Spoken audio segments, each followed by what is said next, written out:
Hi, I'm Myra Castillo. And I'm Suchil Gonzalez, and this is Besties in Business, B2BTV. And we are so excited to be here in Brooklyn at the Rent Patina showroom because today we have with us our very dear friend who we've known for well over a decade. Let's not emphasize that. Holding. And many of you may feel like you know Danielle because she was not only on, but she then won HGTV's Design Star.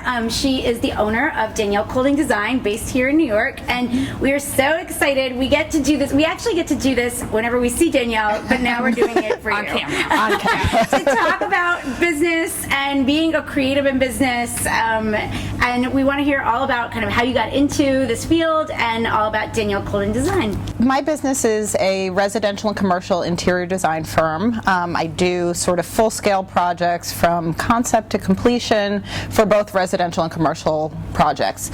And basically we'll do it anywhere, but mainly do it in the tri-state area, New York City, more increasingly in Brooklyn, but definitely in Manhattan quite a bit. I started in working in design in 2003, and I worked for two high-end firms here in Manhattan. I went to design school in LA and wound up coming back to my native New York afterwards, just because I wanted sort of the New York experience after living in California for so long. Right. Yeah, you know, it calls you back. I do too. I get it. Yeah, I moved back to New York and started looking for jobs, and I wound up on the Upper East Side at a very English traditional firm, and it was completely different than anything I'd known or done before, but really great foundation. So I worked for other people for almost 4 years, and I started doing freelance on the side for some clients and wound up loving it. And you know, I was doing all the project management anyway for my firms that I worked for, so I figured, you know, why not go out on my own?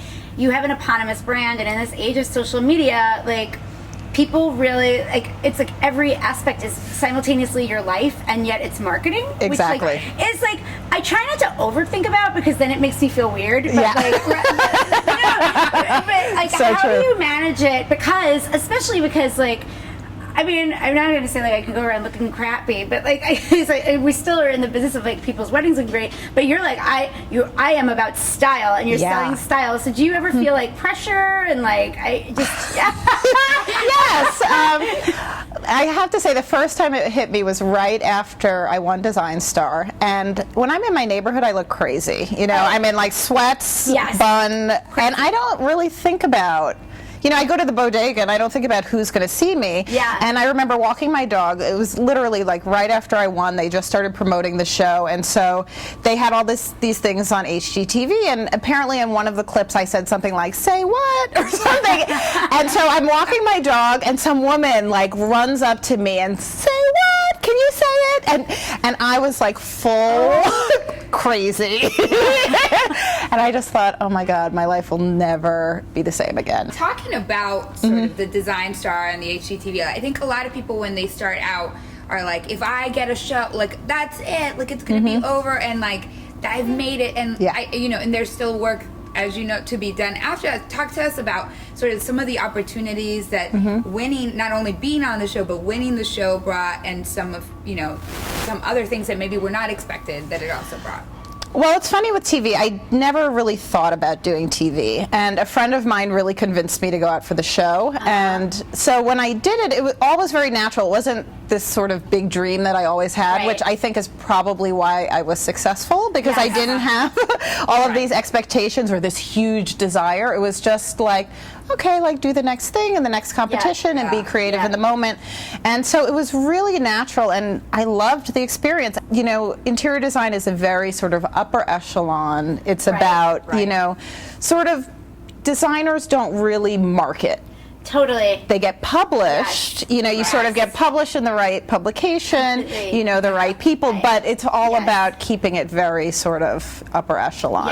And so now I've done this TV thing, which is the complete opposite, which is like, oh, people know my name and people know who I am, and now I'm appealing to this, you know, wider fan base, Yes. basically. Yeah. And so on the one hand, it's been great for PR because I can sort of go to a magazine Yes. or a TV show or It's something. a validator the way that books are in Exactly. other industries. Exactly. Yeah, uh-huh. But in terms of clientele, it doesn't have a sort of direct impact. I Right. totally get that. How do you feel when you get these bigger jobs? Like, do you tend to scale up as you need things, or like, and run lean when you can, and then just sort of, and then how do you know that you can trust your team if that is the way that you work? Like, that's.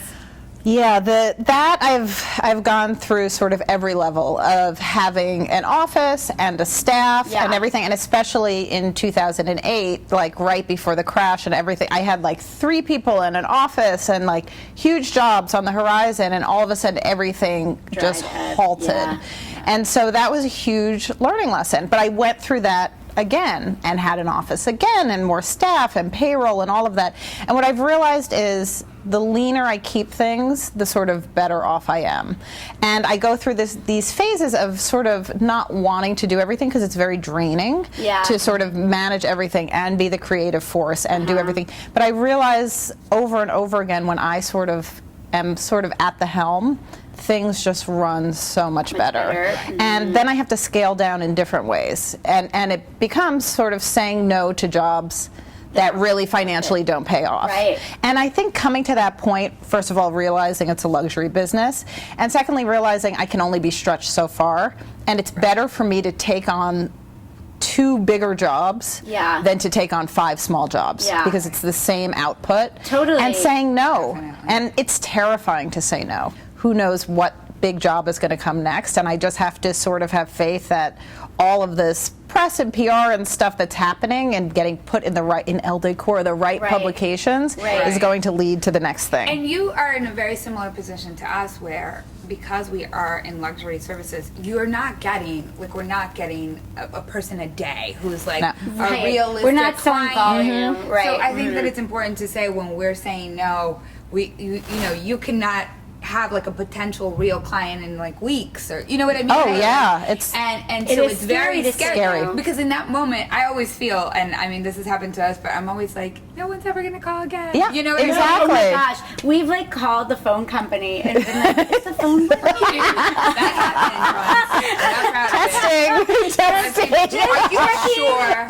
Just checking. Yeah. How do you, like, with the good things and the bad things, like, balance your life so that you're keeping a front that seems together in some way? Like, As opportunities are presented. Yeah. Well, I think it's definitely a lot of smoke and mirrors. It's a lot of, thank God I was a dancer growing up, so I have a certain level of like performance that kicks in, thank God, because you just have to sometimes. Yeah. You really, and luckily, like in those moments, I just have to like dig in and like put on the face. But I've also learned to just be very honest about the level, like what I'm capable of handling. And trying to be more open with my clients about, I can handle this much. Right. And people are okay when you sort of are honest about the parameters. I think being a creative person, if you don't refill the well, you literally can't be creative. And I've learned that so much. Like if I don't take the time to travel, if I don't take a week off to go sit on the beach and stare at the water, I'm not actually going to be able to do all of the things that I need to do. And I've only realized that by making every mistake in the book, of course, as we all have. Oh, it's so totally, that's right. very true. I mean, you're in a field where you have to feel inspired. You have to feel creative. Exactly. So I think that what you need to do is very different from what other people need to do. But like traveling makes total sense. Like you go to different places and are inspired by what you see. I'm curious. Like I know, like you've developed some mentor relationships. Like in the last couple of years, have you found that that's been helpful for you or give you perspective and just like? Oh yeah. Well, in my business, it's very isolated. You know, you're really alone with your clients a lot, and you feel like a lot of the time what you're going through is unique. And the reality is that it's not. Being around those people who have those huge businesses and hearing that they're going through the same thing, and they actually help with strategy more so than more than anything. Like, okay, well, this is what you build into your contract. Those very specific things that are really practical and helpful, and also make it so that it doesn't feel personal. Like, because a lot of times I go home and I'm like, God, I'm like failing at this. I'm failing at this business side. But it's not that. It's that's the business. business. Right.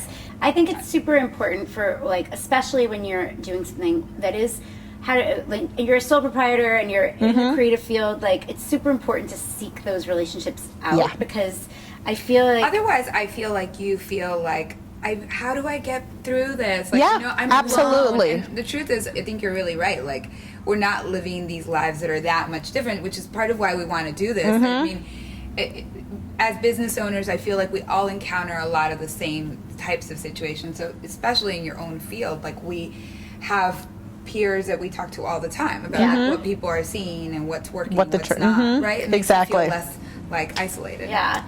Thank you so much, Danielle. We're so You're excited welcome. to have had you. So Danielle's website is dcdny.com, Yep, that's it. and her Twitter and Instagram are at Danielle Colding. Yep. And we are so excited that you were able to come to the Repentina showroom. And this is Besties in Business. For more awesome business ladies giving great words of wisdom, you can visit us on bestiesinbusiness.com and on social media at bestiesinbiz with a Z. Thank you. Thank you.